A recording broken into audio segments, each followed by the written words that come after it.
যে ভালো থাকার ভালোবাসা দুটোর মধ্যে অনেক তফাৎ। আমি যদি কাউকে ভালো লেগে থাকি, সেটা বাড়িতে এসে তাকে রিমাইন্ড করবো যে হ্যাঁ আমার তাকে ভালো লেগেছে। ভালো বেশি থাকি, তাকে রিমাইন্ড করতে লাগে না, সে তো সবসময় সর্বসময় থাকে।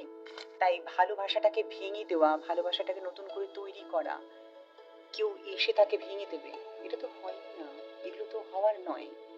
সে তো নতুন একটা বাসা তৈরি করেই আছে।